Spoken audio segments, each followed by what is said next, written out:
Бортные хроники. Короткие истории про таемный свет бортніцтва ў Беларусі. Другі сезон.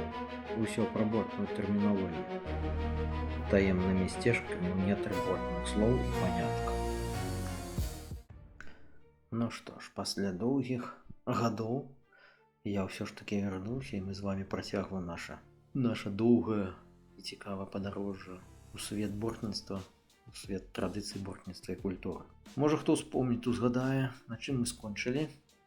Правільна, мы скончылі на бортніку. Я скончыў апавяданне пра таго чалавека, які займаецца бортніцтвам, ад якога залежыць сам промысел, бо гэта ўсё ж такі культурная частка, гэта акультурванне дзікай прыроды. Ну а сёння у нас вельмі проста з аднаго боку тэрмін, але ён таксама мае вельмі важнае значэнне. Гэта вока або ляток. Да, сапраўды, у бортніцтве таксама у вуллях, калодах і у борцях некаторых былі ляткі або ляток быў. І звалі яго таксама вока або ока, яшчэ сустракаецца такі тэрмін.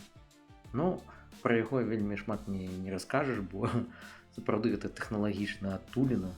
Яна тэхналагічная для бортніка, а для пчол гэта такая адтуліна, праз якую яны і вентылююць усё, самі залятаюць, прылятаюць і зноў жа ахоўваюць уваход у сваё княства, сваё каралеўства.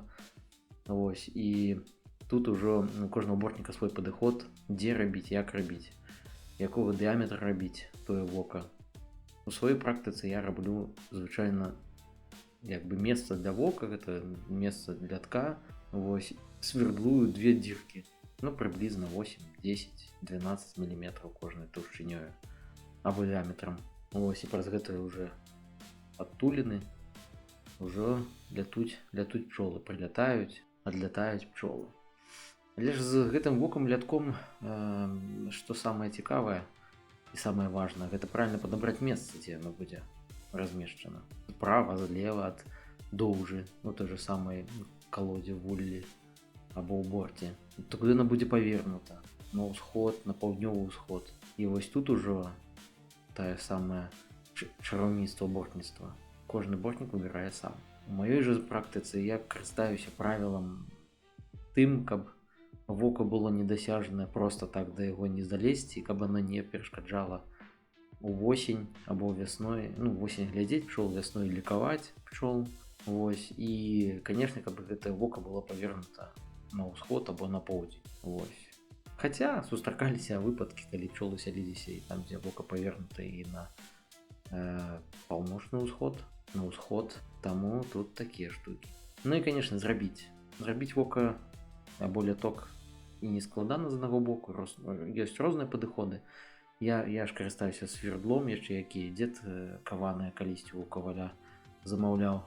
Вось, а яшчэ выкарыстоўваюць сучасныя тэхналогіі, тая ж самая піла, бензапіла, якую выкарыстоўваюць. Вось, і тут ужо, канешне, трэба будзе глядзець, назіраць. Вось, адзінае, што бывае такія выпадкі, я таксама некаторыя свае першыя калоды рабіў так, што у мяне там ляток і вока тое самае, оно вялікае, шырокае, там ледзь не 2 см дыяметра.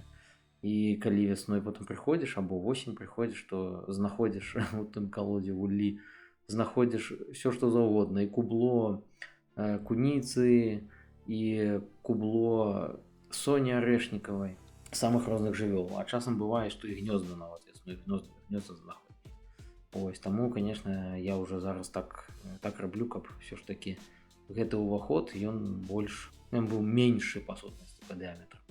Ось. І таму, ну, адзінае, што вот этот сам ляток, значыцца, яшчэ Гуркоў Цярохін у сваіх экспедыцыях, у сваіх даследаваннях, яны нават малявалі карту, малюнак, якія формы ёсць самого лятка, бо ляток не толькі дзірка круглая можа быць, гэта яшчэ такую пляцоўку трэба зрабіць, куды пчала прылятае, садзіцца, а потым запаўзае ў сам свой вулей. Ось, і там ёсць і ромбы, і трохкутнікі, і квадраты, самыя розныя. Ось, таму ўжо кожны сам выбірае сабе, што рабіць і як рабіць. Ну а мы будзем далей працягваць нашы доўгія гісторыі. Спадзяюся, хопіць нас на доўгія вечары.